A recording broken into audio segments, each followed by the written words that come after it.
bapak-bapak dan ibu-ibu yang semoga dirahmati oleh Allah Subhanahu wa taala. Alhamdulillah, puji syukur kepada Allah Subhanahu wa taala, pada pagi yang mulia ini kita bisa berkumpul bersama-sama dalam satu majelis untuk mendengarkan tausiah dari ustadz kita, ustadz yang datang jauh-jauh dari Jawa Timur, dari Gresik, Jawa Timur. Beliau adalah Al-Ustadz Yusuf Abu Ubaidah hafizahullah ta'ala. Dan kita sangat bersyukur sekali kepada Allah Subhanahu wa ta'ala bahwasannya daerah kita, daerah metro khususnya, sering sekali kedatangan asatidzah kibar. Beberapa bulan yang lalu di tempat kita juga kedatangan ustadz dari Gresik juga, yaitu Ustadz Solahuddin. Dan beberapa hari yang lalu kita juga kedatangan salah satu ustadz kibar, Ustadz Syafiq Reza Basalamah.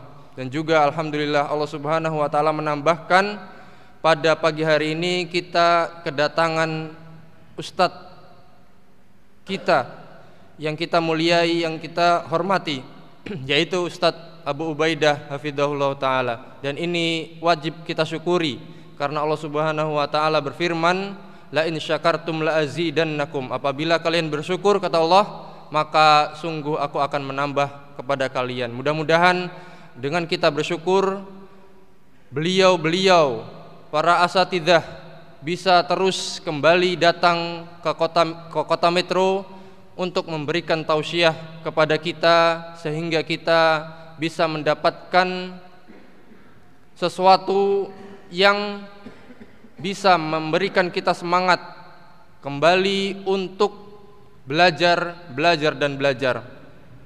Para jamaah yang semoga dirahmati Allah Subhanahu wa taala, beliau Ustadz Yusuf Abu Ubaidah hafizahullah ta'ala adalah salah satu ustadz kami dahulu di Ma'had Al-Furqan. Beliau banyak sekali memberikan pengaruh pada kami, murid-muridnya, terutama dalam bab fikih.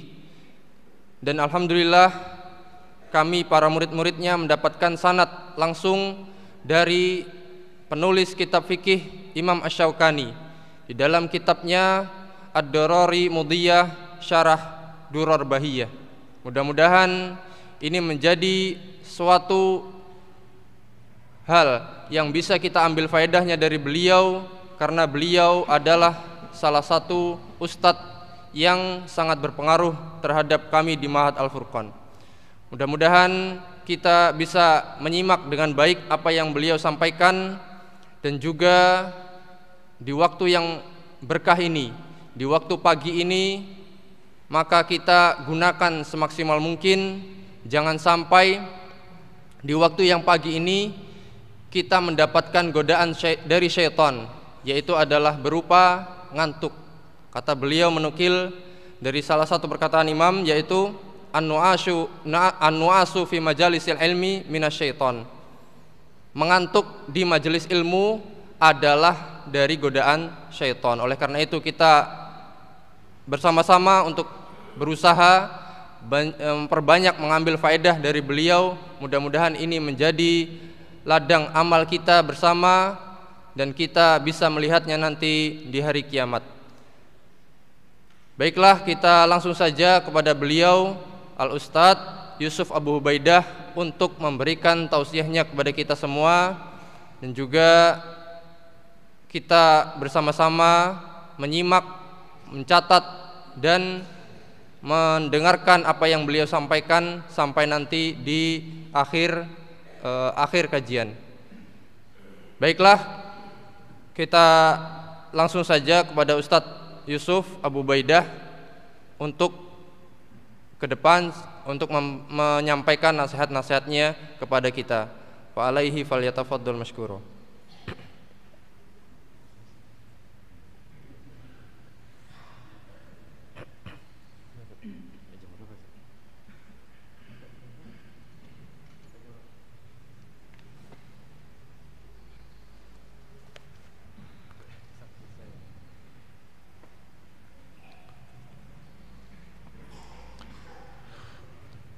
Bismillahirrahmanirrahim. Assalamualaikum warahmatullahi wabarakatuh. Alhamdulillahirabbil alamin. Wa bihi nasta'in ala umurid dunya waddin. Wassalatu wassalamu ala asyrafil anbiya'i wal mursalin. Nabiyyina Muhammad wa ala alihi wa sahbihi ajmain. Wa man ihtada bihudah wattaba atharahu ila yaumiddin, amma ba'd. Ayyuhal ikhwah wal akhwat, kaum muslimin wal muslimat yang semoga senantiasa dirahmati dan diberkahi oleh Allah Subhanahu wa taala. Di antara maksud dari majelis ilmu adalah untuk memperkuat keimanan kita semuanya, mengingatkan kita kepada Allah Subhanahu wa ta'ala. Dahulu sahabat Mu'ad bin Jabal mengatakan, ta'alau najlis nu'min sa'atan.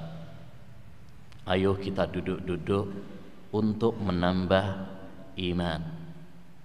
Maka jadikan majelis-majelis kita, obrolan kita untuk menguatkan iman kita, terutama majelis-majelis ilmu.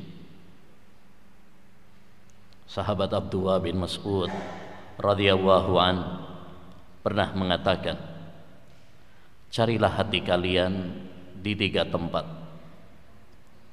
saat membaca Al-Quran, saat dalam majelis ilmu, dan saat berkhalwat, bersendirian dengan Allah Subhanahu wa ta'ala.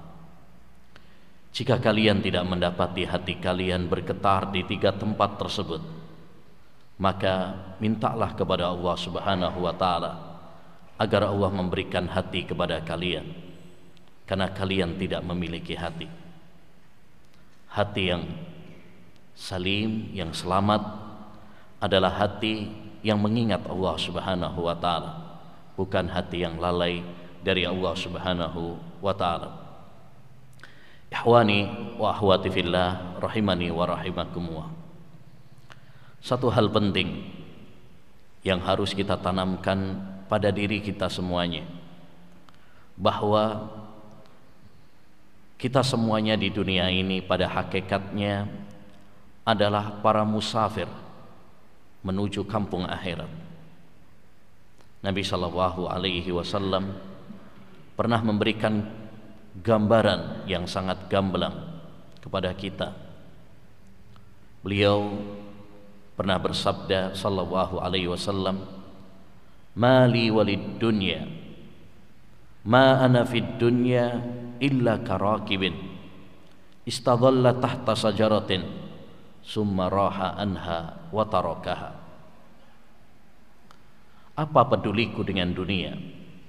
Tidaklah saya di dunia ini melainkan seperti seorang pengembara, seorang musafir yang sedang melakukan perjalanan, kemudian dia singgah di bawah pohon untuk transit, untuk istirahat.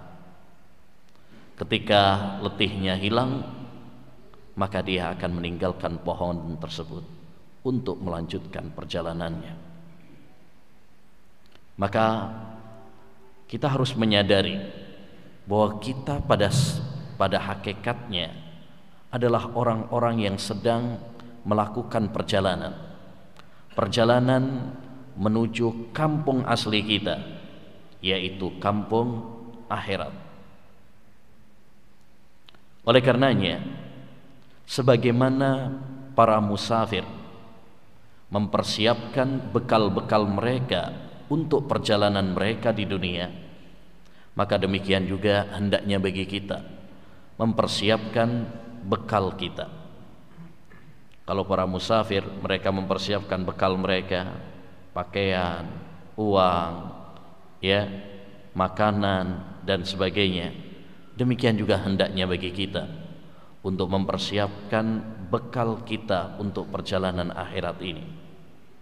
Umar bin Abdul Aziz rahimahullah pernah mengatakan, "Inna likulli safarin zada, fatazawwadu lisafarikum ilal akhirah bitaqwallah." Sesungguhnya setiap safar itu membutuhkan bekal. Maka berbekallah untuk perjalanan akhirat kalian dengan takwa kepada Allah Subhanahu wa taala. Karena takwa adalah bekal yang paling utama menuju kampung akhirat. Wa tazawwadu fa inna khairaz zadit taqwa. Berbekalah oleh kalian, dan sebaik-baik bekal adalah bekal takwa kepada Allah Subhanahu wa taala. Dari sinilah ayyuhal ikhwah, sangat penting bagi kita untuk mengingatkan diri kita akan bekal menuju kampung akhirat. Ikhwani wa akhwati fillah rahimani wa rahimakumullah, pada kesempatan pagi yang berbarokah ini insyaallah kita akan membaca sebuah mandhumah, bait-bait syair yang dibawakan oleh Syekh Abdurrahman bin Nasir As-Sa'di rahimahullahu taala yang berjudul Mandhumatus Sair ila Allah wad Daril Akhirah, bekal menuju kampung akhirat, yang berisi tentang ilmu yang perlu kita miliki di dunia ini sebagai bekal bagi kita menuju kampung akhirat, menuju Allah Subhanahu wa taala.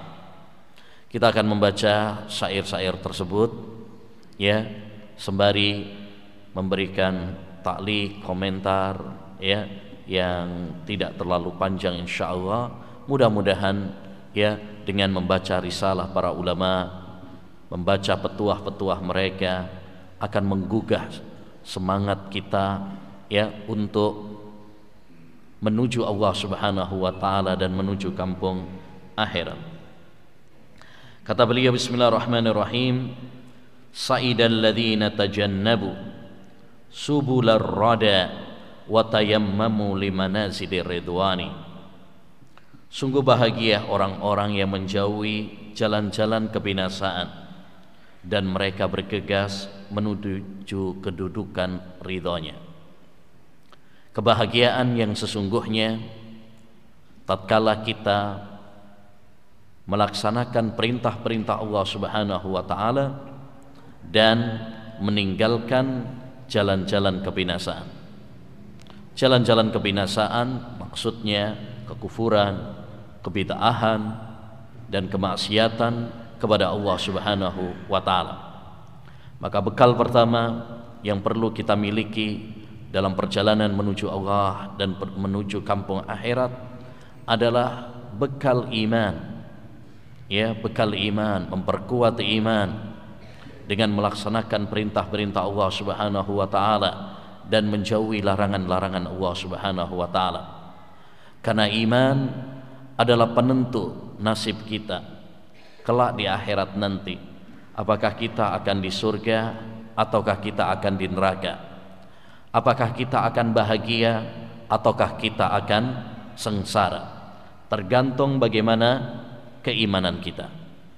Oleh karenanya seorang muslim hendaknya selalu mengevaluasi, mengawal, merawat keimanannya. Innal imana la yahlaku kama yahlaku thawb fas'alullaha an yujaddidal imana fi qulubikum. Kata Nabi alaihi salatu wassalam, sesungguhnya iman itu bisa luntur, bisa usang seperti baju kalian.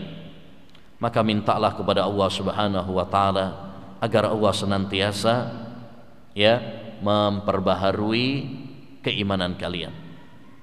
Seorang muslim harus selalu mengecek imannya dengan dua hal. Pertama, dia berusaha untuk memperkuat iman dengan menuntut ilmu, beramal saleh, meninggalkan dosa dan lain sebagainya, berteman dengan orang-orang saleh, berzikir kepada Allah Subhanahu wa taala, membaca sirah para ulama dan lain sebagainya. Yang kedua, dia harus berusaha untuk menjauhi hal-hal yang bisa menggerogoti imannya, ya, seperti cinta dunia, teman-teman yang rusak, ya, lalai dan lain sebagainya.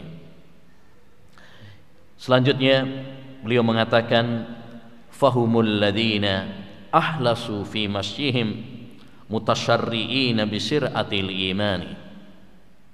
Mereka yaitu orang-orang yang sedang melakukan perjalanan menuju Allah dan kampung akhirat, yaitu orang-orang yang ikhlas dalam perjalanan mereka dengan senantiasa mengikut syariat iman, yaitu petunjuk Nabi Muhammad sallallahu alaihi wasallam. Ini bekal yang kedua yang perlu kita miliki, yaitu bekal ikhlas dan ittiba kepada Nabi sallallahu alaihi wasallam. Karena semua ibadah yang kita lakukan tidak akan diterima oleh Allah Subhanahu wa taala kecuali apabila memenuhi dua syarat ini. Syarat yang pertama adalah ikhlas lillahi jalla wa ala. Ya, maka seorang muslim harus berupaya, ya, menjaga keikhlasan niatnya. Seorang ulama pernah mengatakan, inna a'malakum qalila fa ahlisu fi hadzal qalil. Sesungguhnya amal kalian itu sedikit, enggak banyak. Maka berusahalah kalian ikhlas di dalam amal kalian yang sedikit ini. Jangan udah dikit enggak ikhlas loh. Ya, selama kita meluruskan niat kita, maka kita insyaallah ta'ala dalam kebaikan. Kata Imam Ahmad bin Hanbal kepada putranya, ya bunayya inwil khair fa innaka la tazalu bi khairin ma nawaital khair. Wahai anakku, berniatlah yang baik, engkau akan senantiasa dalam kebaikan selama engkau berniat yang baik. Maka kunci utama dalam ibadah kepada Allah Subhanahu wa taala adalah, ya, berusaha meluruskan niat, menata keikhlasan kita dalam semua aktivitas ibadah kita. Yang kedua adalah mutasyarri'ina bisyir'atil iman. Bagaimana kita mengikuti syariat, mengikuti petunjuk Nabi Muhammad sallallahu alaihi wasallam. Sebab akan sia-sia amal yang kita lakukan jika tidak mengikuti syariat Nabi Muhammad sallallahu alaihi wasallam. Nabi bersabda, "Man amila amalan laisa alaihi amruna fahuwa raddun." Barang siapa yang melakukan suatu amalan, yakni amalan ibadah, yang tidak ada contohnya dari kami, maka amalan tersebut apa? Tertolak, yakni sia-sia, enggak diterima oleh Allah Subhanahu wa taala. Udah capek, habisin waktu, habisin tenaga, habisin harta, enggak taunya sia-sia juga. Dan ini adalah kerugian yang sangat besar. Kata Imam Ibnul Qayyim dalam kitabnya Al-Fawaid, perumpamaannya seperti orang yang bepergian tapi ngisi tasnya, kopernya dengan batu-batuan, kerikil, nggak ada manfaatnya, hanya memberatkan. Orang kalau bepergian itu ngisi kopernya dengan bekal-bekal yang bermanfaat, ya, makanan, baju, ya, peralatan-peralatan yang dibutuhkan. Kalau sekarang juga HP sama CC-an nggak boleh ketinggalan, ya. Itu bekal-bekal yang dibutuhkan, ya. Tapi kalau ada orang bepergian tapi kopernya diisi pasir, kerikil, ini hanya memberatkan dan nggak ada faedahnya. Begitu juga dalam ibadah kepada Allah Subhanahu wa taala. Kalau dia beribadah tidak mengikuti syariat Nabi Muhammad SAW, hanya memberatkan. Habisin uang, habisin waktu, habisin tenaga, kemudian tidak berpahala di sisi Allah. Ya, maka hendaknya bagi kita ayyuhal ihwa berusaha mengikuti syariat Nabi Muhammad SAW dalam setiap langkah dan aktivitas kita. Sufyan Ats-Tsauri rahimahullah pernah mengatakan, "In istata'ta alla tahukka ra'saka illa bil athari faf'al." Kalau kamu bisa untuk tidak menggaruk kepalamu kecuali sesuai sunnah Nabi sallallahu alaihi wasallam, maka lakukanlah. Artinya dalam setiap hal ya hendaknya bagi kita berusaha meneladani Nabi sallallahu alaihi wasallam. Karena Nabi adalah teladan kita bukan hanya dalam masalah sholat, tapi dalam segala hal. Laqad kana lakum fi Rasulillahi uswatun hasanah. Ya, sungguh pada diri Rasulullah SAW itu terdapat suri tauladan yang baik bagi kalian. Selanjutnya yang ketiga, kata Syekh As-Sa'di rahimahullah, wa humul ladzina banau manazila sayrihim bainar raja wal khaufi lid-dayyani. Mereka membangun rumah perjalanan mereka antara berharap dan takut kepada Allah Subhanahu wa taala. Ini juga ayyuhal ikhwah dua rukun penting dalam ibadah kepada Allah Subhanahu wa taala yang perlu kita perhatikan dalam perjalanan ibadah kita kepada Allah Subhanahu wa taala, yaitu hendaknya seorang muslim tatkala beribadah kepada Allah Subhanahu wa taala mampu menggabung antara dua hal, yaitu ar-raja, berharap kepada Allah Subhanahu wa taala, berharap akan surganya, berharap ya akan kecintaan Allah Subhanahu wa taala, ganjaran dan pahala dari Allah Subhanahu wa taala, sehingga dia termotivasi untuk beramal saleh. Yang kedua adalah al-khauf, rasa takut. Dia takut akan murka Allah, takut akan siksa dan neraka Allah Subhanahu wa taala, takut kalau amalnya enggak diterima oleh Allah Subhanahu wa taala. Ya, kata Allah Subhanahu wa taala mensifati para nabi, innahum kanu yusari'una fil khairat wa yad'unana raghaban wa rahaba wa kanu lana khashiyin. Sesungguhnya mereka itu adalah orang-orang yang berlomba-lomba di dalam kebaikan dan orang-orang yang beribadah kepada kami raghaban wa rahaba, penuh harap dan takut. Jangan hanya berharap tanpa takut, jangan takut saja tanpa berharap. Dua-duanya harus ada pada seorang mukmin. Ya, kata Imam Ahmad bin Hanbal rahimahullah, ar-raja'u wal khauf kajanahi thair. Ya, berharap dan takut itu seperti dua sayap burung. Bagaimana burung akan bisa terbang kalau salah satu sayapnya apa? Ya, rusak, cacat. Nggak bisa. Begitu juga ya, tidak akan bisa kita beribadah kepada Allah Subhanahu wa taala dengan benar jika kita tidak memiliki dua hal ini. Kalau kita hanya berharap saja, tidak takut kepada Allah Subhanahu wa taala, ini akan menjadikan kita meremehkan dosa-dosa. Meremehkan dosa-dosa.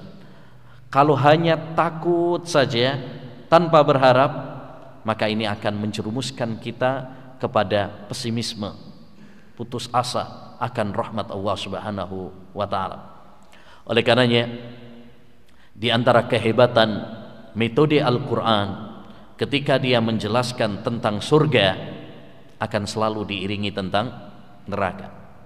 Ketika menjelaskan tentang ancaman neraka, setelahnya akan diiringi tentang harapan, ya, tentang surga, maghfirah, ampunan dari Allah Subhanahu wa taala. Jadi seorang mukmin harus memiliki apa? Dua hal ini, ar-raja wal khauf, berharap dan takut. Jangan berharap saja tanpa diiringi takut, jangan sekedar takut saja tanpa diiringi dengan harapan. Ya, sekedar berharap tanpa diiringi dengan rasa khauf, takut, akan menggiring kita kepada paham murjiah yang meremehkan dosa-dosa. Dan hanya takut tanpa diiringi raja akan menjadikan kita terjerumus dalam paham khawarij, ya, yang ya menjadikan kita orang-orang yang putus asa dari rahmat Allah Subhanahu wa ta'ala.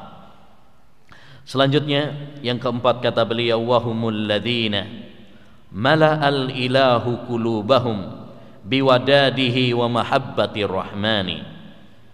Mereka adalah orang yang Allah isi hati mereka dengan kasih dan cinta kepada Allah Subhanahu wa ta'ala.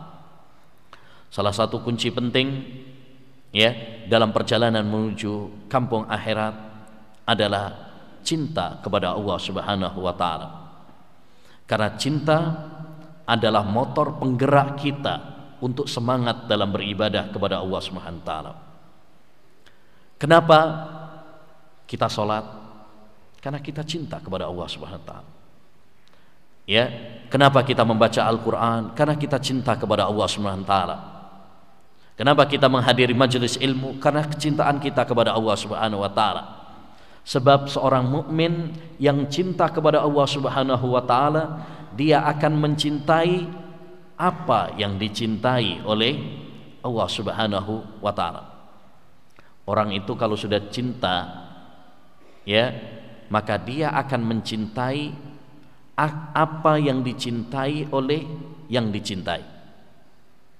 Ya, kalau kita cinta kepada Allah, konsekuensinya kita akan mencintai apapun yang dicintai oleh Allah Subhanahu wa ta'ala. Kita kalau cinta kepada seseorang misalkan, ya, maka apapun yang dicintai orang tersebut, kita akan berusaha untuk mencintai. Dahulu seorang yang disebut dengan Majnun Laila, ya, orang yang tergila-gila dengan Laila, dia mengatakan, amurru ala diyari diyari Laila wa uqabbilu dzal jidari wa dzal jidara wa ma hubbud diyari saghafna qalbi walakin hubbu man sakana diyara. Ya, aku melewati kampungnya Laila dan aku menciumi dinding-dinding rumahnya.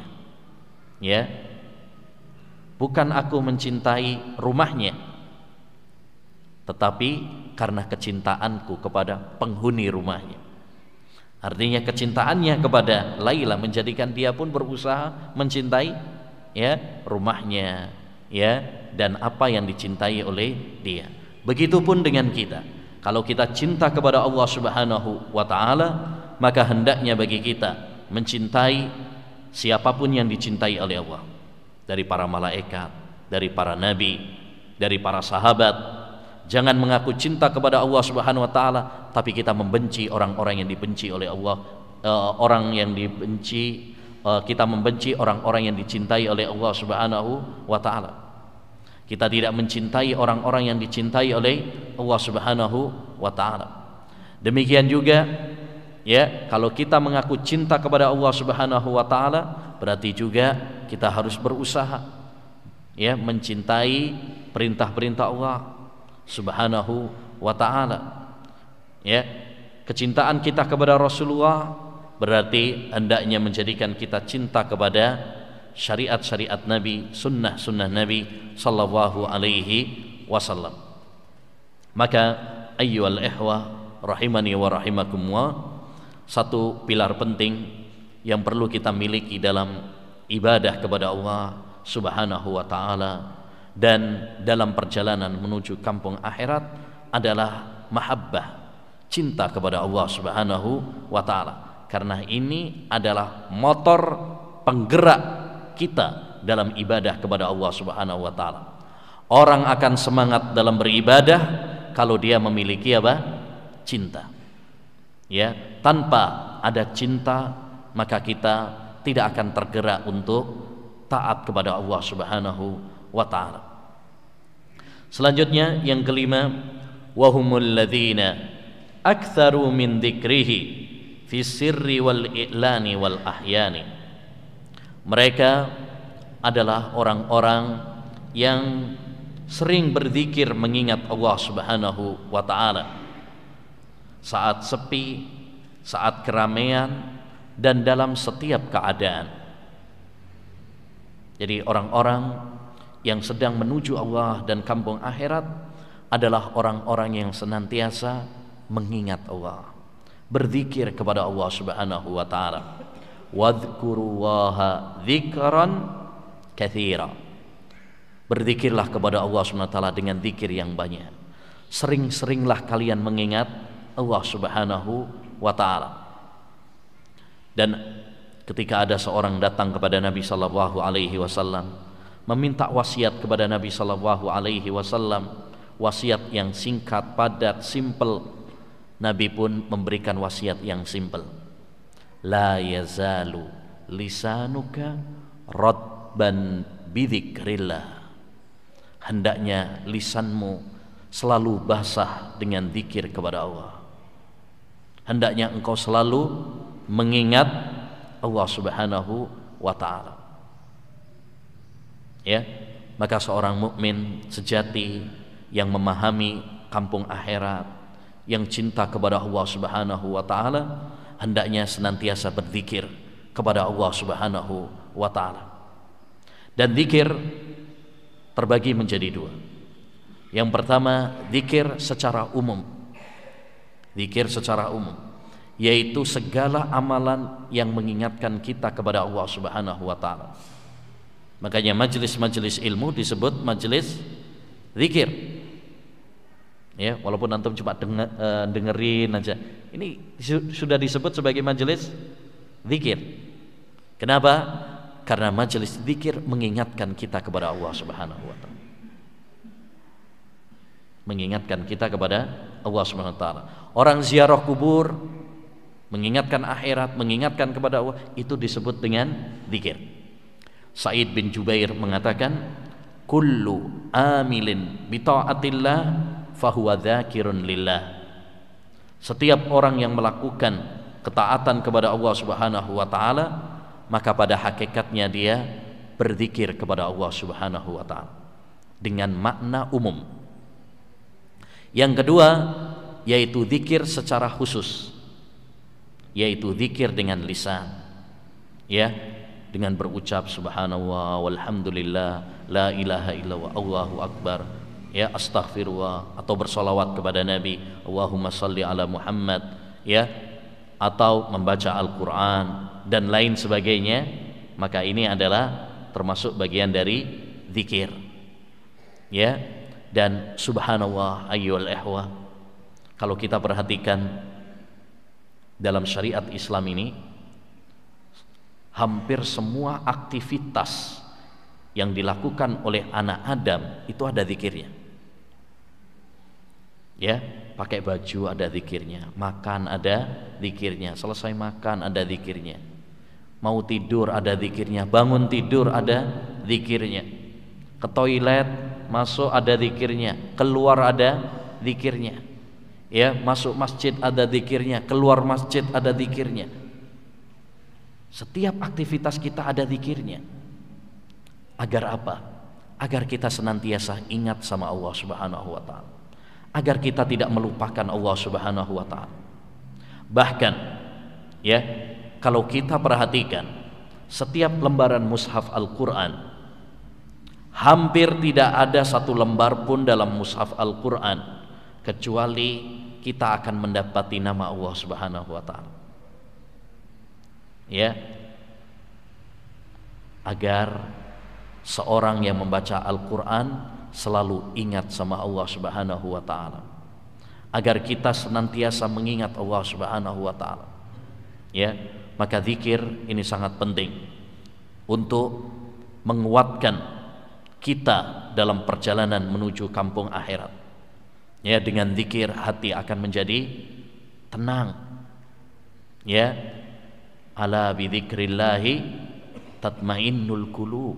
Ketahuilah dengan zikir kepada Allah hati ini akan tenang. Kenapa sekarang banyak orang galau? Kenapa sekarang banyak orang stres, depresi? Ya. Bahkan sebagian lebih parah lagi, ada yang sampai bunuh diri karena kurang berzikir kepada Allah Subhanahu wa taala. Kenapa banyak orang gampang kesurupan, terutama ibu-ibu, karena kurang berzikir kepada Allah Subhanahu wa taala.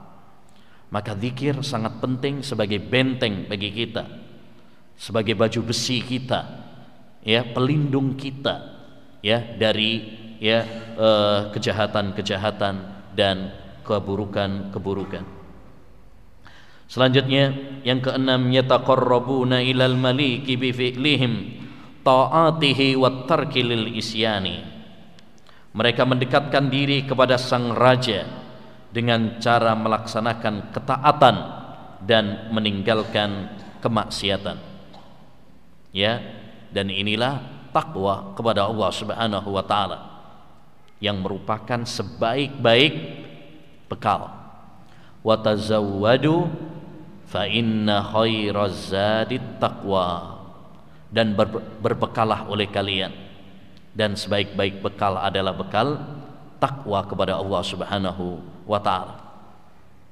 Dan takwa adalah melindungi diri kita dari neraka Allah Subhanahu wa taala dengan melaksanakan perintah-perintahnya serta menjauhi larangan-larangannya atas dasar ikhlas dan ittiba kepada Nabi kita Muhammad sallallahu alaihi wasallam.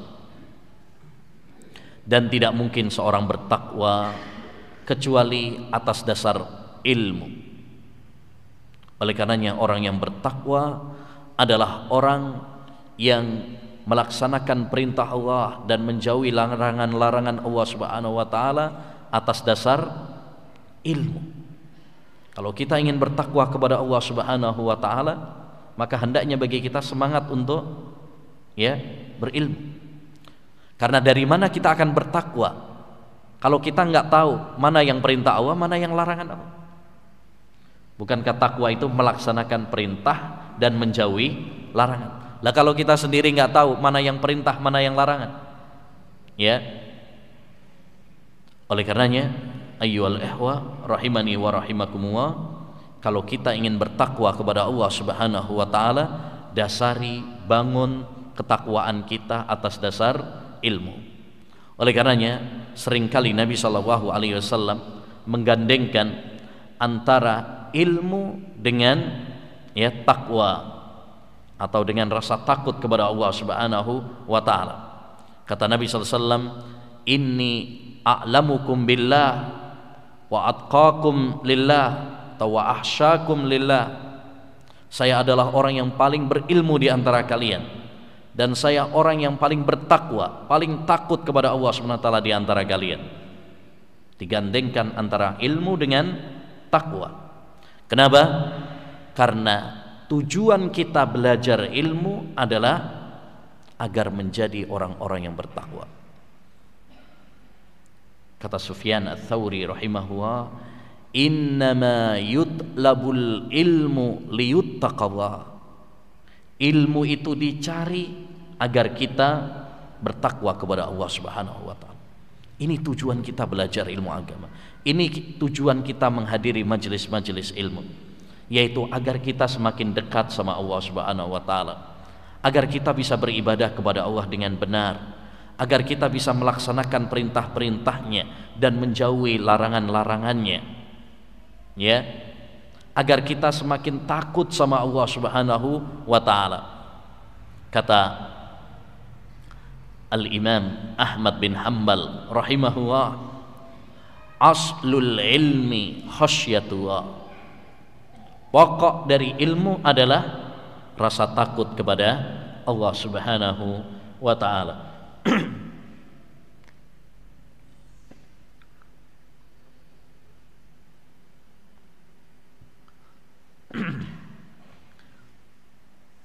Selanjutnya yang ketujuh, fi'lul fara'idhi wan nawafili da'buhum ma'a ru'yatit taksiri wan nuqsani. Melaksanakan kewajiban dan perkara-perkara sunnah, yaitu amalan-amalan sunnah, adalah kebiasaan mereka, ya. Namun mereka menyadari dengan penuh kesadaran diri akan kekurangan mereka, yakni orang-orang yang menuju Allah Subhanahu wa taala, orang-orang yang menuju kampung akhirat, mereka bersemangat melaksanakan perintah-perintah Allah Subhanahu wa taala dan juga bersemangat melaksanakan amalan-amalan sunnah.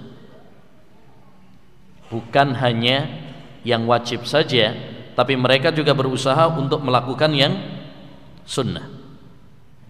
Sebagaimana dalam hadis tentang wali. Dan wali itu siapa? Setiap orang yang beriman dan bertakwa. Ala inna awliya Allah la khaufun alaihim wala hum yahzanun alladzina amanu wa kanu yattaqun. Ketahuilah bahwasanya wali-wali Allah Subhanahu wa taala itu orang yang tidak sedih dan tidak takut, yaitu orang-orang yang beriman dan bertakwa kepada Allah.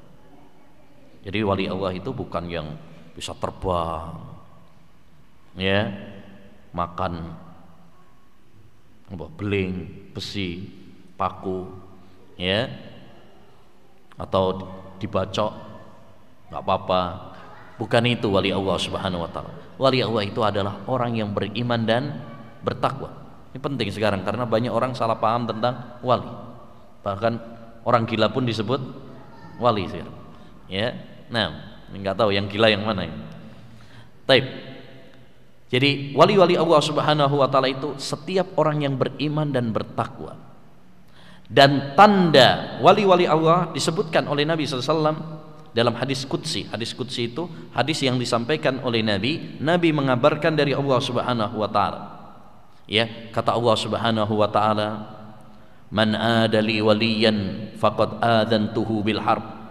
Siapa yang memusuhi waliku, ya, kekasih-kekasihku, yaitu orang-orang yang beriman dan bertakwa, maka aku menyatakan perang kepadanya. Maka hati-hati, ya, menyerang para ulama, menyerang para sahabat, ya, memusuhi orang-orang yang berilmu, karena Anda akan berhadapan dengan Allah Subhanahu wa taala. Kemudian, ya, Nabi sallallahu alaihi wasallam mengabarkan tentang Allah Subhanahu wa taala, "Wa ma taqarraba ilayya 'abdi bi syai'in ahabba ilayya mimma aftaradtuh." Wala yazalu 'abdi yataqarrabu ilayya bin nawafili hatta uhibbahu. Senantiasa hambaku dan tidaklah hambaku mendekatkan diri dengan suatu amalan yang lebih aku cintai daripada yang aku wajibkan. Jadi tanda utama wali-wali Allah itu apa? Semangat melakukan yang wajib. Kalau ada yang ngaku wali Allah, ya, tapi nggak pernah sholat, berarti ini bukan wali Allah, wali setan. Ya, kalau ada orang ngaku wali Allah Subhanahu wa taala, ya, tapi malah nggak puasa Ramadan tanpa udzur, ya, ini berarti bukan wali Allah Subhanahu wa taala. Karena sifat wali Allah adalah pertama dia melaksanakan yang Allah wajibkan. Baru yang selanjutnya, wala yazalu 'abdi yataqarrabu ilayya bin nawafil hatta uhibba. Hambaku senantiasa melaksanakan amalan-amalan sunnah sehingga aku mencintainya. Jadi dia tidak mencukupkan yang wajib saja, tapi berusaha juga melaksanakan yang sunnah. Dan ini ayyuhal ikhwah, ya, hal yang penting yang perlu kita perhatikan. Jangan hanya mencukupkan dengan yang wajib saja. Kita harus berusaha juga untuk melakukan yang sunnah-sunnah juga. Sebagian orang kan kadang cuma sunnah. Kalau dibilang, oh ini amalan sunnah, kan cuma sunnah hukumnya. Akhirnya kemudian dia malas. Makanya Al-Hafidh Ibnu Hajar Al-Asqalani mengingatkan kepada kita terus menerus, ya, meninggalkan sunnah, mencukupkan dengan yang wajib saja akan menjadikan orang malas ibadah kepada Allah Subhanahu wa taala. Maka hati-hati kalau kita coba mencukupkan yang wajib. Yang penting wajib, yang penting yang wajib aja lah.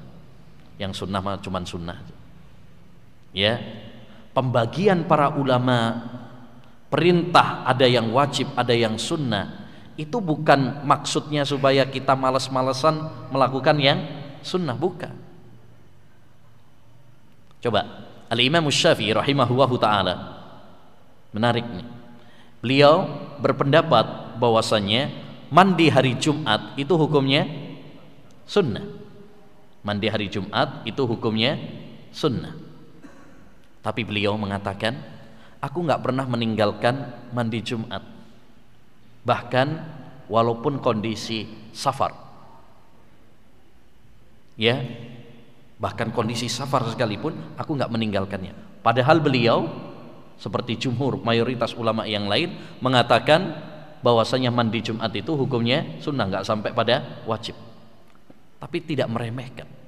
Dan inilah salah satu perbedaan antara salaf dengan khalaf, antara salaf dahulu dengan khalaf. As-salaf ya'maluna sunnah li'annahu sunnah, wal khalaf yatrukuna sunnah li'ajli annahu sunnah. Para salaf dulu melakukan sunnah karena itu sunnah. Mereka nggak pakai ini wajib atau sunnah, yang penting itu perintah, maka mereka akan berusaha untuk melaksanakan. Berbeda dengan khalaf, mereka meninggalkan sunnah karena itu cuma sunnah, ya. Nah, jadi intinya hendaknya bagi kita berusaha melakukan yang wajib dan yang sunnah juga. Namun ma'a ru'yati taksiri wan nuqsan, walaupun kita sudah berusaha melaksanakan yang wajib, berusaha melaksanakan yang sunnah, semangat dalam beribadah kepada Allah Subhanahu wa ta'ala, tapi kita terus merendahkan diri. Kita harus mengakui bahwa diri ini masih banyak kekurangannya.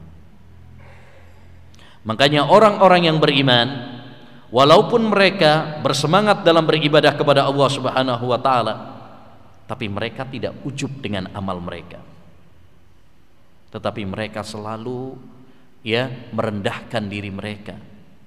Mereka mengakui masih banyak kekurangan-kekurangan mereka. Mereka senantiasa istighfar, mohon ampun kepada Allah Subhanahu wa ta'ala. Makanya habis sholat Nabi sallallahu alaihi wasallam mengajarkan kepada kita apa? Istighfar. Habis sholat. Habis sholat. Taib. Di akhir-akhir puasa, di akhir-akhir puasa Rasulullah mengajarkan kepada Ummul Mukminin Aisyah doa apa? Allahumma innaka afuwun tuhibbul afwa fa'fu anni. Ya Allah, engkau adalah pemaaf, mencintai maaf, maka maafkanlah aku. Di akhir-akhir puasa, setelah majelis ilmu, habis kajian, istighfar. Makanya doa kafaratul majelis itu apa? Subhanakallahumma bihamdik asyhadu an la ilaha illa anta astaghfiruka wa atubu. Ya, istighfar kepada Allah Subhanahu wa ta'ala. Maka orang-orang yang beriman, mereka bersemangat dalam beribadah kepada Allah Subhanahu wa ta'ala, tapi mereka menyadari bahwa mereka masih banyak kekurangannya, sehingga mereka senantiasa istighfar setelah melakukan ibadah. Ya, jadi istighfar itu lebih umum daripada taubat. Beda antara taubat dengan istighfar. Kalau taubat itu setelah melakukan dosa, tapi istighfar kepada Allah Subhanahu wa ta'ala itu habis melakukan dosa bisa, bahkan habis melakukan amal ibadah pun bisa. Buktinya Nabi habis sholat istighfar. Jadi seorang hamba hendaknya senantiasa bersemangat dalam ibadah kepada Allah Subhanahu wa ta'ala, dan senantiasa memohon ampun kepada Allah Subhanahu wa ta'ala. Selanjutnya kata beliau, sabarun nufusa alal makarihi kulliha syauqan ila ma fihi min ihsani. Mereka melatih diri mereka sabar menghadapi semua kesulitan, karena rindu menggapai balasan kebaikan. Jadi di antara ya sifat-sifat hamba-hamba Allah Subhanahu wa taala ya yang menuju Allah dan menuju kampung akhirat, yaitu hendaknya mereka apa? Sabar. Sabar sering disebut oleh Allah dalam Quran. Sekitar 60 kali Allah menyebut kata sabar dalam Al-Quran. Karena saking pentingnya dan saking tingginya kedudukan sabar dalam Al-Quran. Kata sahabat Ali bin Abi Thalib, sabar bagi iman ibaratkan kepala bagi badan. Ya, apa artinya badan kalau tanpa kepala? Dan sabar terbagi menjadi 3. Seperti disebutkan oleh Imam Ibnul Qayyim rahimahullah dalam kitabnya Iddatus Sabirin, ya, ini kitab khusus yang membahas tentang sabar. Yang pertama, sabar dalam menjalankan perintah-perintah Allah. Ini butuh kesabaran, ya, butuh kesabaran. Menuntut ilmu butuh kesabaran, karena ini ibadah kepada Allah Subhanahu wa taala. Ya, salat butuh kesabaran. Demikian juga amal-amal ibadah yang lain. Yang kedua adalah sabar dalam meninggalkan larangan-larangan Allah Subhanahu wa taala. Terutama kalau sudah kecanduan. Karena hawa nafsu seringkali mengajak kepada kemaksiatan. Maka kita harus sabar untuk mengekang hawa nafsu kita. Innan nafsala ammaratum bisu. Sesungguhnya hawa nafsu manusia itu seringkali mengajak kepada maksiat dan dosa. Kemudian yang ketiga adalah sabar dalam menghadapi ujian dan cobaan dari Allah Subhanahu wa taala. Ya. Selanjutnya yang ke-9, nazalu bimanzilatir ridha fahum biha qad asbahu fi jannati wa amani. Mereka singgah di rumah keridhaan sehingga mereka pun terasa berada di surga dengan kenyamanan. Ya, ini juga yaitu pondasi penting dalam ibadah kepada Allah Subhanahu wa taala, yaitu ridha. Ridha dengan syariat-syariat Allah Subhanahu wa taala. Tidak ada secuil pun keberatan dengan syariat-syariat Allah, hukum-hukum Allah Subhanahu wa taala. Ridha dengan takdir-takdir Allah Subhanahu wa taala. Orang kalau sudah ridha dengan hukum-hukum Allah, syariat-syariat Allah Subhanahu wa taala, disitulah dia akan merasakan manisnya iman. Dzaqa ta'mal iman man radiya billahi rabba wa bil islami dina wa bi Muhammadin nabiyya wa rasula. Akan merasakan manisnya iman orang yang ridha Allah sebagai Rabbnya, ya, Islam sebagai agamanya, dan Nabi Muhammad sebagai Nabi dan Rasulnya. Ya, maka apapun yang Allah putuskan dalam hukum-hukum dan syariatnya, kita harus ridha. Jangan sampai ada keberatan. Ya, wah, ini berat banget ini. Ya, perintah Nabi yang ini. Sehingga dia mengedepankan hawa nafsunya daripada perintah Nabi SAW. Ya, wah ini berat sekali, ini nggak sesuai dengan hawa nafsu saya. Ya, tidak demikian. Demikian juga keputusan-keputusan takdir Allah Subhanahu wa taala dia hadapi dengan ridha akan keputusan Allah Subhanahu wa taala. Tidak hanya sabar, ridha itu kedudukannya lebih tinggi daripada sabar. Ya, di atasnya sabar, dia ridha dengan keputusan Allah Subhanahu wa ta'ala. Ya. Nah, pernah dikatakan qila lis sa'adah aina taskunin qalat fi qulubi ar-radina biqada'ih. Pernah dikatakan kepada as-sa'adah, kebahagiaan, di manakah kamu tinggal?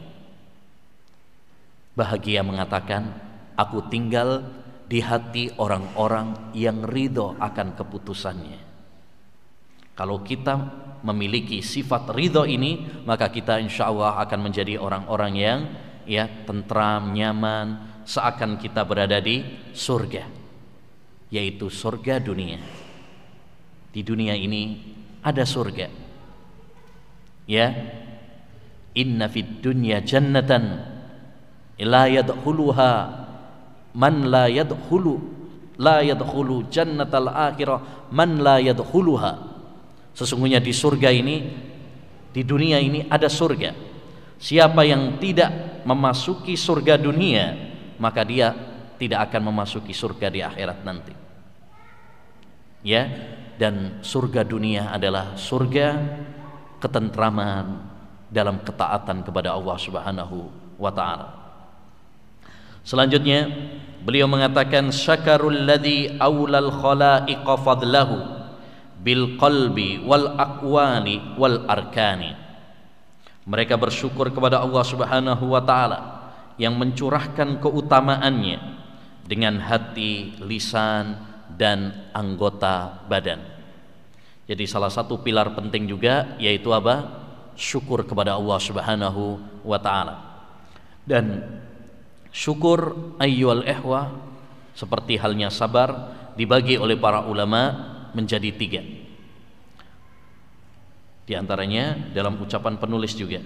Pertama adalah syukur dengan hati, yaitu dengan meyakini bahwa semua nikmat datangnya hanya dari Allah.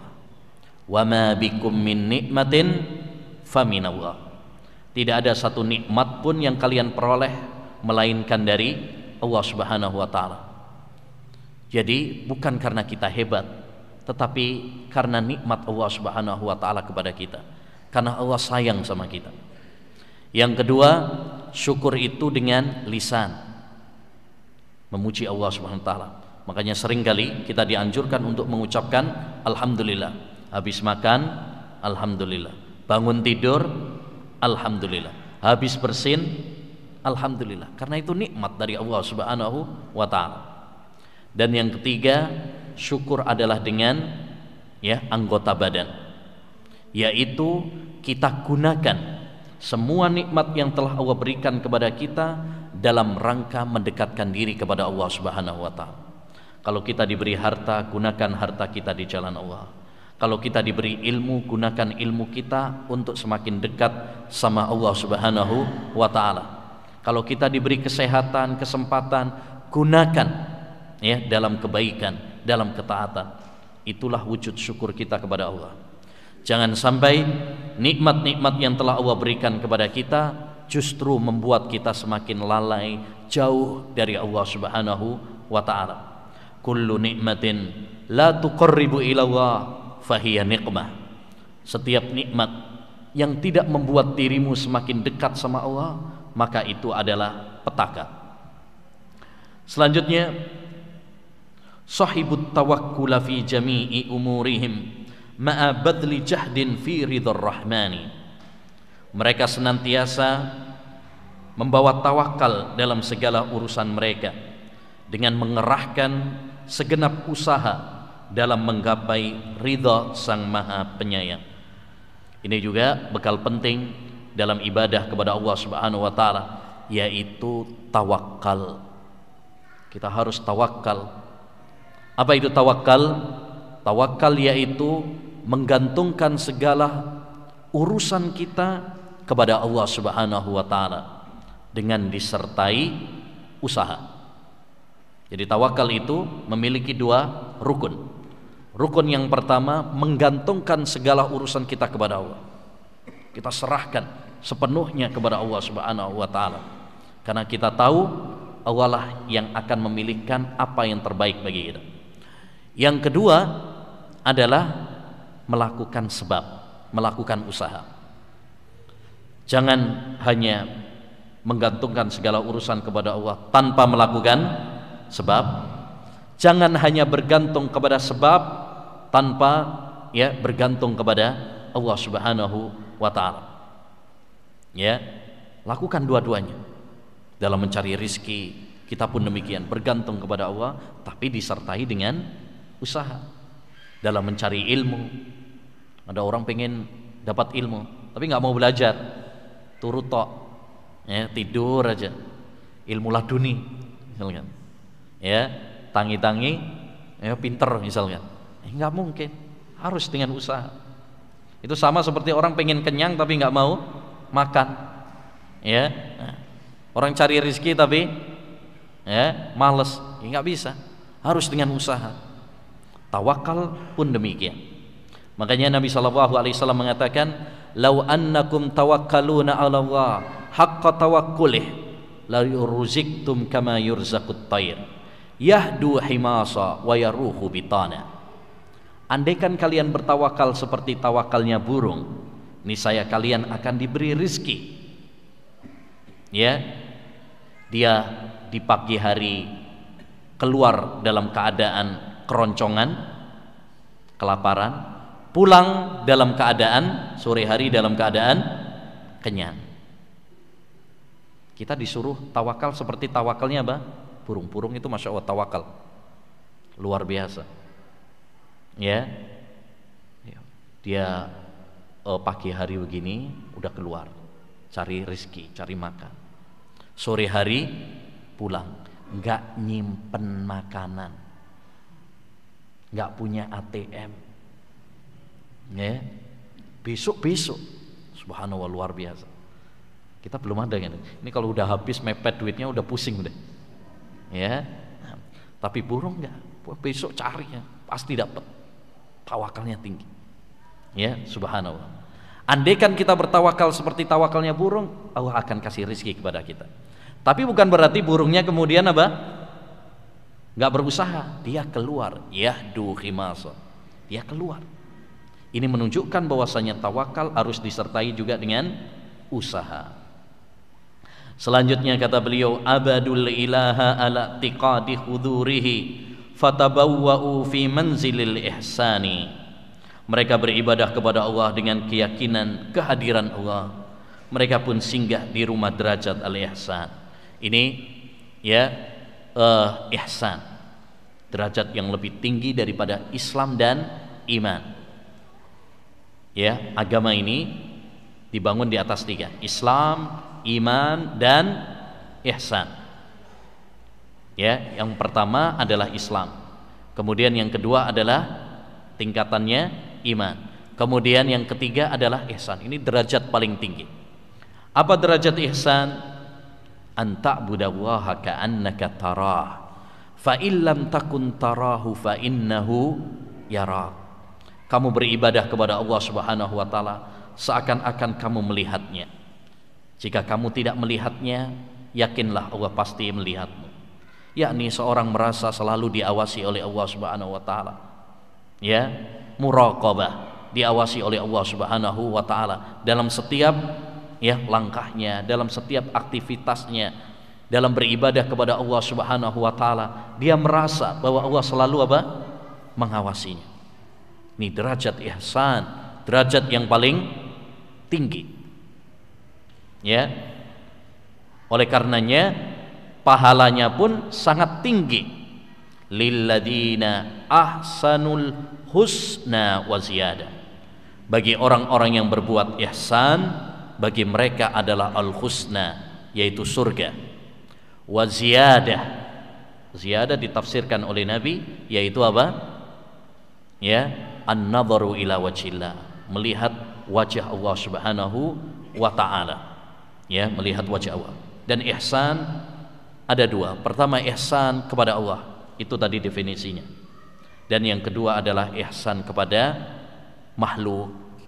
Ya, itu kita berbuat baik kepada makhluk, menyenangkan mereka, membantu mereka, tidak menyakiti mereka. Ini berbuat ihsan.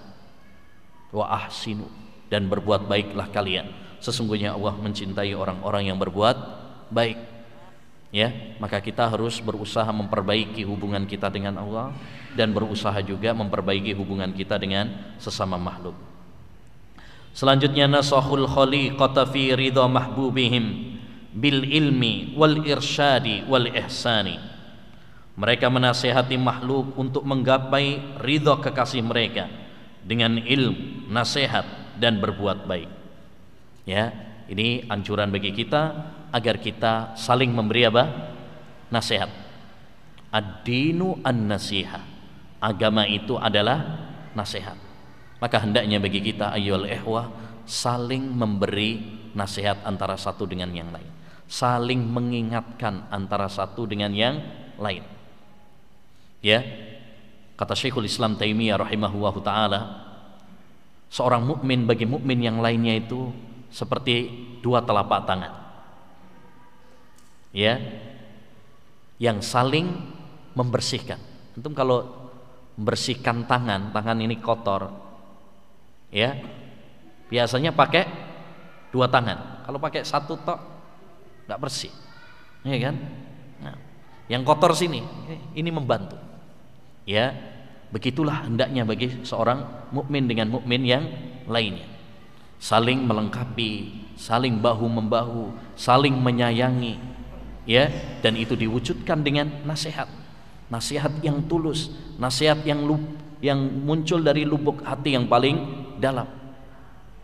Ya, nasihat itu tujuannya adalah untuk memperbaiki, bukan nyindir, membuli, ya, apalagi di media sosial. Nasihat itu adalah untuk kita berbuat baik, ya, karena kita cinta sayang kepada dia. Ya, taib. Jadi hendaknya bagi kita untuk saling, ya, memberi nasihat. Selanjutnya, sahibul khalaiqa bil jusumi wa innama arwahuhum fi manzili fauqani. Mereka bersahabat bersama makhluk dengan jasad mereka, namun ruh mereka di rumah yang tinggi. Ini juga salah satu penting dalam perjalanan kita menuju kampung akhirat, yaitu bersahabat dengan orang-orang yang saleh. Cari teman-teman yang baik, teman-teman yang bisa menggandeng tangan kita menuju surga. Ya, teman-teman yang bisa memotivasi kita dalam kebaikan dan mengingatkan kita tatkala kita lalai.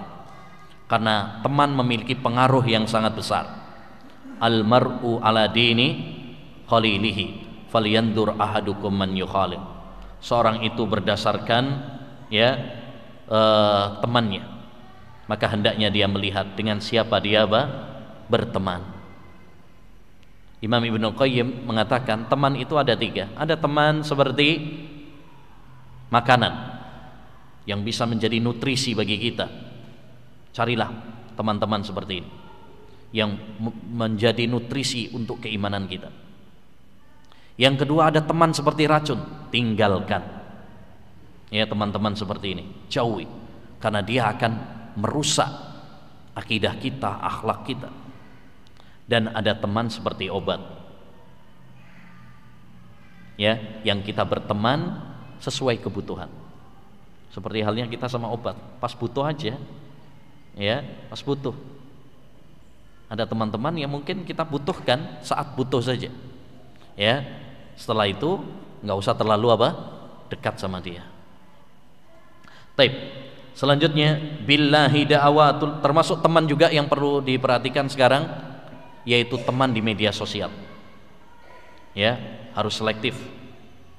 Jangan semuanya dimasukkan dalam grup, ya, karena ini akan membuat sampah pada hati kita, ya, sangat berbahaya.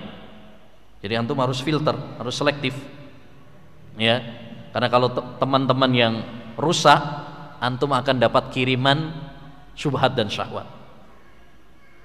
Kalau teman-teman yang baik, antum dapat info kajian. Kalau temannya rusak, syubhat yang dia kirimkan, ya, maka cari teman-teman yang baik yang bisa menambah keimanan. Jangan malah yang menggerogoti keimanan kita. Billahi da'awatul khalaiki kulliha khaufan alal imani min nuqsani. Mereka selalu berdoa kepada Allah karena khawatir akan kekurangan iman mereka. Ini penting, ayyuhal ikhwah, doa. Jangan lupa berdoa kepada Allah Subhanahu wa taala. Karena doa adalah kunci semua kebaikan dunia dan akhirat. Ya, kunci semua dunia dan akhirat adalah doa kepada Allah Subhanahu wa taala.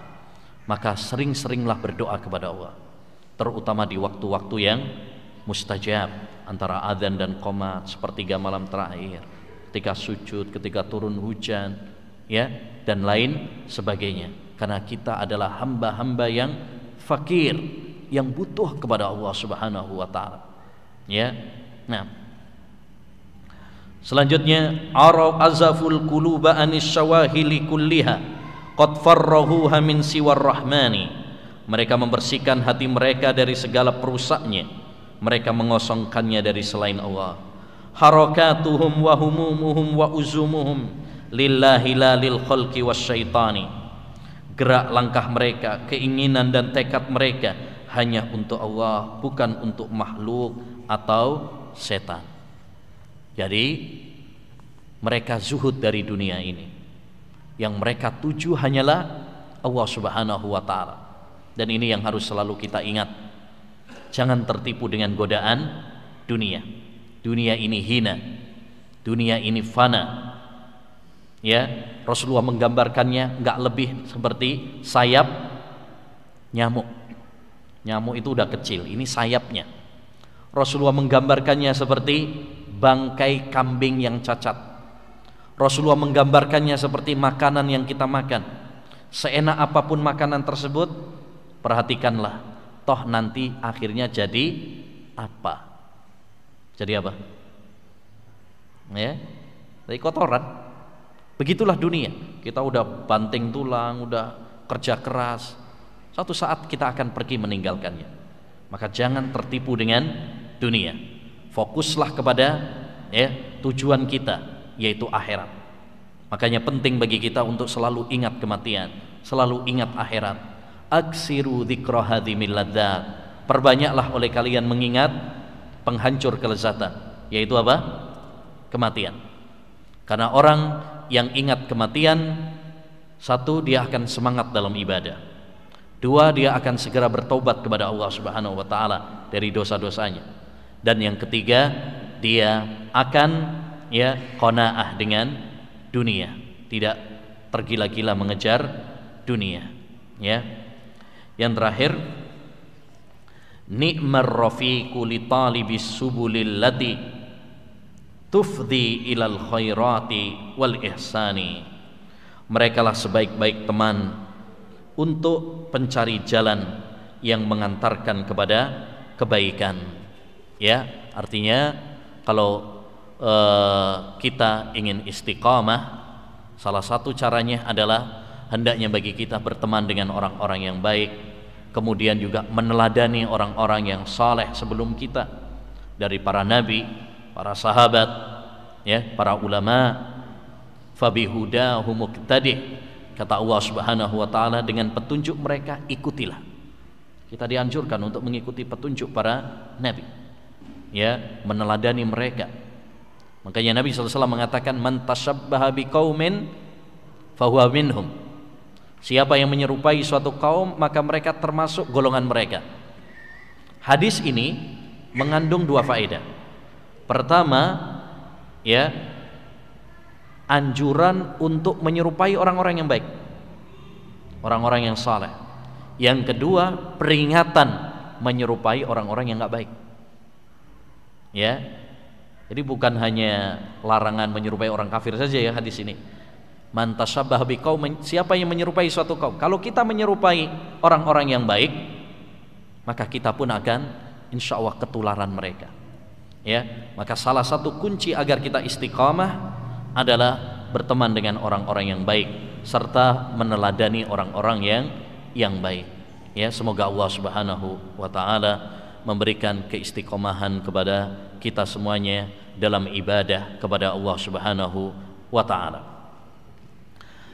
Alhamdulillah, selesai sudah pembacaan kitab Mandumatus Sair ila Allah wad Daril Akhirah karya Syekh Al-Allamah Abdurrahman bin Nasir As-Sa'di rahimahullah. Semoga apa yang telah kita pelajari ya bermanfaat bagi kita semuanya, ya, terutama sebagai bekal bagi kita menuju Allah Subhanahu wa taala dan menuju kampung akhirat.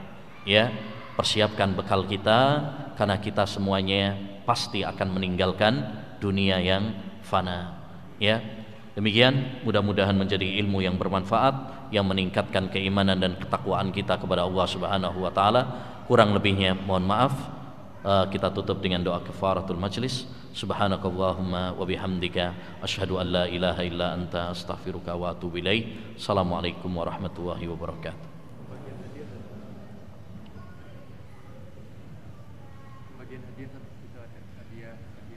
Udah habis waktunya.